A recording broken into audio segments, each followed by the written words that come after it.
What's up, everybody? Big friendly Gen X Memories back with another video for you. I wanted to do a video about this game by CBS Electronics, Solar Fox. It's one of those games that kind of gets lost in the memory hole. You know, it really is a good game. It's very, very simple. There's nothing flashy about it. The graphics are pretty bland. The sound is pretty bland.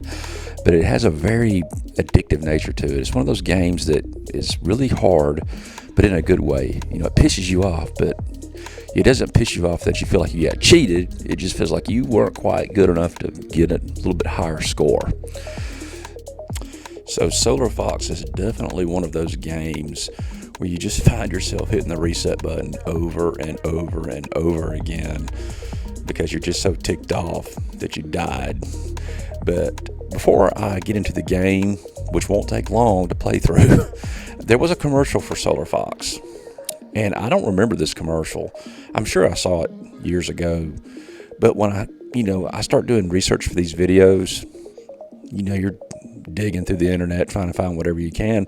I found the commercial and I watched it. And the thing that caught my eye was the woman that's playing in the commercial. Now, in the commercial, she's really playing up the whole Valley Girl, early 80s vibe thing. You can really tell. But when it was over, I was like, I know I have seen her before, but where? So I started doing some digging, and I found out who she is. And it was really cool because then I found out she was in another classic movie that I love that I didn't even realize it was her. So let's watch the commercial, and then we'll go from there. Solar Fox! There are like millions of them, Solar Fox! Like, what are we gonna do?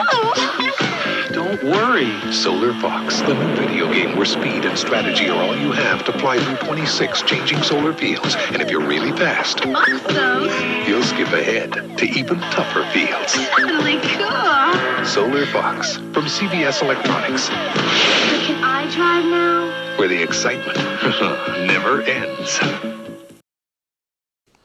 Okay, Jane Krakowski, that's her name, and she's been in a ton of stuff over the years, but I think most of us would recognize her from the TV show 30 Rock, which ran from 2006 to 2013, if memory serves, something in that range. But that wasn't the other thing that blew me away. The other thing that caught me off guard was that she was in National Lampoon's Vacation as Cousin Vicky. Holy shit. I never would have made that connection in a million years. That is so friggin' cool. Lots of you may have already known that, but I sure didn't, and I wanted to share that with y'all. Okay, let's play this game. Okay, this game moves real fast, so I just want to give you a quick refresher on it before I start, in case you've never seen it or it's been decades since you've played it. But essentially, this is what the game will look like when you start. You control the little yellow ship in the center. The object is to move your spaceship over those squares and run over each one of them without getting hit by the sentinels, which will be firing at you. The sentinels are the two red things, the thing you see at the top and the bottom. They move back and forth, and they shoot fireballs at you. Now, you can't shoot back. The only thing you can do is use your fire button on your controller. It will make your ship go faster. You can accelerate. Now, the skip-a-rack thing you see down there in the bottom left, it's a timer that checks down. If you can clear the screen off before the skip-a-rack timer runs out, it will bump you up an extra level and you get bonus points. But it is very dangerous to do it, especially after a few rounds. It gets to be very hard. Okay, now that I've kind of done that, let's go ahead and then start her up and play the game, which I promise it won't take long to finish. Okay, the levels on Solar Fox are called racks. So this is rack 1, rack 2, rack 3, so on. Okay, you can see I cleared it before the skip-a-meter went out, so I got a bonus and it bumped me up to rack 3. See, now the sentinels start firing at you.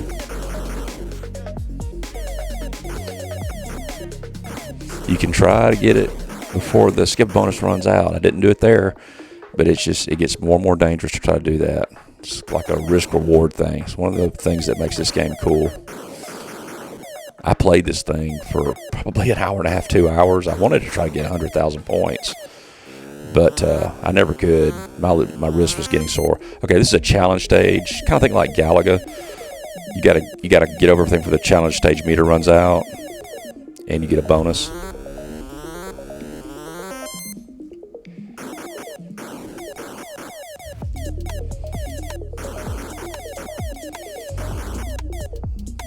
You see things start to get a little more hectic. Okay, I got the bonus again, so I'm on rack 8 now. Now you have to run over everything. Like Cubert, remember you had to, when it got to level 2, you had to jump on the squares twice. And I just died right there. It's kind of the same thing. You have to run over each of the panels 2 times now instead of 1. So it ups the challenge.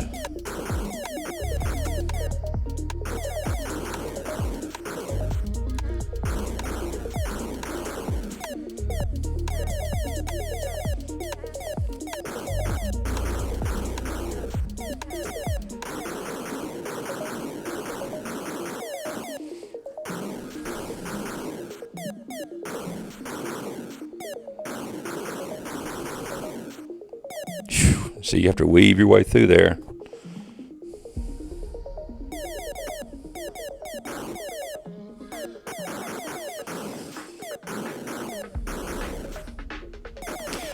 I try to make it a habit to camp out on the side of the screen where the sentinels aren't hanging out sometimes. Just wait till they move off to that side and try to hit, especially in those corners, try to run over the panels on those corners then.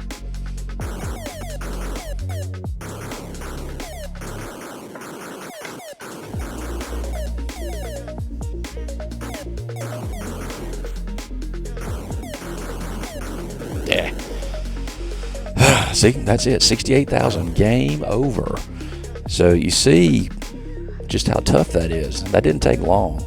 And like I said earlier, man, there was so many times where I was trying to get a high score where I would get killed like on the second board, second rack, and I'd get pissed off and hit the reset button. Screw that, I'm starting over. One of the cool things about being able to play at home, not having to feed the thing quarters like we did at the arcade years ago. Hey everybody, if you're still here, I appreciate it. And if you're enjoying my video, I would be grateful if you'd hit the like button. It only takes a second, doesn't cost anything. And I would really be happy if you would subscribe and share. Help me on my goal to 1,000 subscribers. Thanks.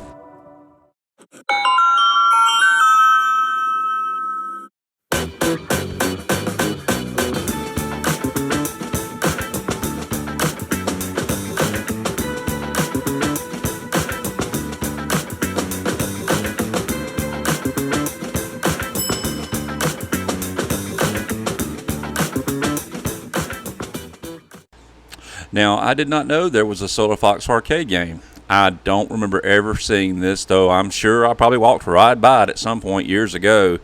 But as with many of these old games, you just have to admire and love the cabinet art. It's just beautiful. I mean, look at the marquee at the top and the side of the cabinet. It's just, these things are a work of art. The control stick on it reminds me a bit of Tron, kind of when you look at it. But anyway, it's really cool. And the game's graphics and all are really cool too. It's looks like a cool game. Maybe I'll try to play it on MAME at some point in the future.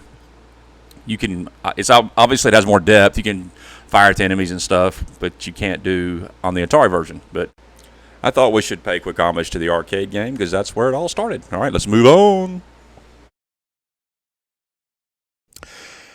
Something I wanted to share with y'all. What you're looking at here is a December 1983 cover of Electronics Games magazine. I remember looking at this all the time when I was a kid. And on the right side of the screen, what you have is a review of the Solar Fox game for the Atari 2600. Now, the man who reviewed the game was Bill Kunkel, and he basically just talks about how the game works and how to play, but he does give it a good review. At the end, he sums it up. He says, it may not be eyeball popping in terms of graphics, but the play value is solid as bedrock and quite compelling. Solar Fox is highly recommended 2600 video game, obviously back where it belonged all the while. Another way they promoted Solar Fox back in the day was to run this comic strip advertisement in gaming magazines. It looks like it kind of goes along the lines of the TV commercial that you saw earlier. Thought I'd share that with y'all. Pretty cool.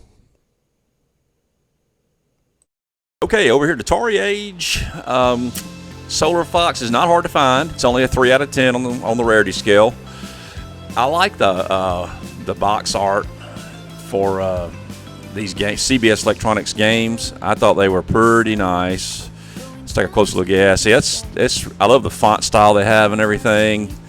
Really, really nice. Now, the programmer, Bob Curtis, I couldn't find anything on Bob. Not that he made any of the games or anything. So if any of y'all know anything about Bob, hey, let me know in the comments. I'd love to hear it. Now, if we jump over to eBay, we can see that the game is 66 auctions, or listings, I should say. 25 for a complete set with a worn box. You can see here's one that's got 2 days left, $20 auction going. $5, 7 hours to go auction. $13 with shipping. $8.37. So you can see this game is, if you want the card only, it's not much. And even a complete copy won't set you back too much if you want to own it. Now, let's go ahead and see what people actually paid. Let's see. There's one for $7.50 and $5.50 on shipping. There's a complete set with all the little, I like when they have everything, not just the instructions, but all the little knickknacks that came in the box. $70. Here's one for $48. So you can see it's $23. If you want to get one, I'll have a link in the description. If you want to buy one, click on it, and you'll be helping me out too, and I'd appreciate it. Hey, if you're still here at the end, I appreciate it. I hope you enjoyed the video. I enjoyed making it. And please hit the like button, subscribe, hit that little bell, and even share it with your buddies if you really enjoyed it. I appreciate it again. I will see y'all soon on the next one. Bye-bye.